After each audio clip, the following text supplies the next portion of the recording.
మీ తండ్రి కనికరము గలవాడై ఉన్నట్టు మీరును కనికరము గలవారై ఉంటే. పాపం చేసిన వారి మీద వర్షం, పాపం చేయకుండా భక్తులుగా ఉన్న వారి మీద కూడా వర్షం, దేవుని కొరకు బ్రతకని వారి మీద కూడా వర్షాన్ని కురిపిస్తున్నాడు. దేవుని కొరకు బ్రతకని వారి మీద కాదు, దేవుడే లేడంటున్న వారికి కూడా దేవుడు వర్షాన్ని కురిపిస్తున్నాడు. ఎంత కనికరం కలిగిన వాడండి మన తండ్రి.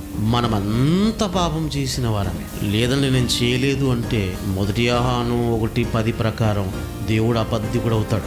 మనమంతా తప్పు చేసిన వారమే. మన కన్ను మూసి పాతాళ లోకంలోనికి శిక్షలోకి వెళ్ళిపోవలసిన వారం. ఆ మధ్య గ్రేస్ మార్కులు అని వేసేవాళ్ళు. గ్రేస్ మార్కులు అంటే 10వ తరగతి రాసిన వాళ్ళు ఒకవేళ 34 వచ్చాయనుకోండి మార్కులు, ఏం చేసేవాళ్ళు? వాళ్ళు దయదలిచి ఒక మార్కు కలిపి పాస్ చేసేవాళ్ళు. కానీ దేవుడు మనల్ని పరలోకానికి తీసుకొని వెళ్ళటానికి మన జీవితాన్ని అంతటిని పరికిస్తే ఎక్కడా మంచి కనబడటం లేదు. ఒక్క మార్కు కూడా లేదండి.